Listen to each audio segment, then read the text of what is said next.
Bonjour chers abonnés, dans la vidéo 18, vous avez appris à utiliser l'outil pinceau de sélection et à coller des éléments dans vos montages. Eh bien aujourd'hui, Jacques va vous apprendre à agencer les calques. Je sélectionne en surbrillance tous les calques de la colonne de droite. Pour le faire, je dois d'abord mettre en surbrillance une ligne de calque. Ensuite, j'enfonce la touche Shift, la petite flèche à gauche sur le clavier, ce qui va me permettre de sélectionner d'autres calques de mon image. Ici, je sélectionne tout. Je choisis Copier, puis je me rends sur la seconde image. Je sélectionne un calque, puis je colle les calques de ma première image.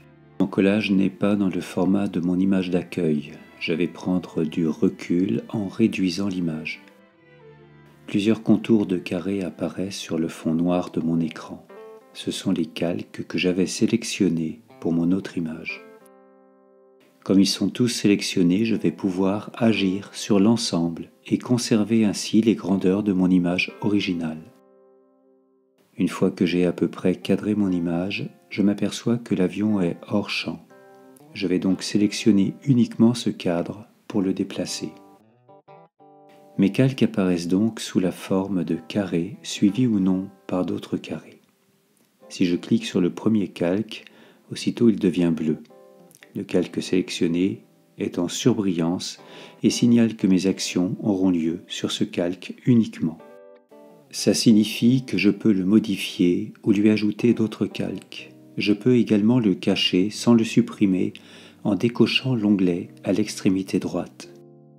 Je peux lui donner un nom en cliquant sur sa droite où est généralement déjà écrit Pixel. L'ordre des calques est important. Pour qu'un calque ne soit pas caché par un autre, il doit être placé au-dessus de ce dernier. Les calques au premier plan sont situés en haut de la colonne, c'est-à-dire au-dessus des autres calques. Je sélectionne un calque, j'effectue un clic droit, un menu déroulant apparaît. Couper fait disparaître le calque à la fois de l'image, mais aussi du menu de droite. Je peux le rétablir d'un clic droit, puis en sélectionnant Coller, je rétablis le calque. Copier copie le calque en surbrillance. Il me suffit ensuite de cliquer sur Coller pour doubler ce calque. Je ne vois pas le nouveau calque parce qu'en fait, il est collé au même endroit sur l'image. Je ne vois pas de différence. Toutefois, je peux déplacer l'objet copié avec ma souris directement sur l'image. Je retourne sur un calque dans la colonne de droite. J'appuie sur Masquer, mon calque disparaît car la petite case à droite a été décochée. Il me suffit de la recocher pour que mon calque réapparaisse sur l'image. Je retourne sur un autre calque, clic droit, Verrouiller. Un petit verrou apparaît juste avant la case cochée. Verrouiller un calque fait qu'il n'est plus déplaçable sur l'image. Si je veux déverrouiller, je peux recliquer sur Verrouiller ou cliquer directement sur le verrou qui disparaît alors. Mon calque est à nouveau déplaçable.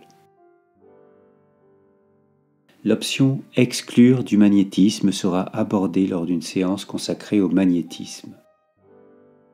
Supprimer supprime définitivement le calque. Pour le retrouver, je dois retourner en arrière. Il n'est pas copié comme quand je choisis Couper. Dupliquer recopie le calque sur la ligne du dessous. Ça revient à ce que j'ai fait avec Copier puis Coller. Placer le masque en dessous permet de garder le masque invisible ainsi que celui qui est placé juste après. Fusionner avec le calque inférieur présente l'avantage de pouvoir déplacer les deux calques en un seul. Ça peut être utile si je souhaite donner les mêmes modifications à ces deux calques. Ainsi, si je vais ensuite dans les réglages et que je modifie la balance des blancs, l'action s'opère sur les deux calques en même temps.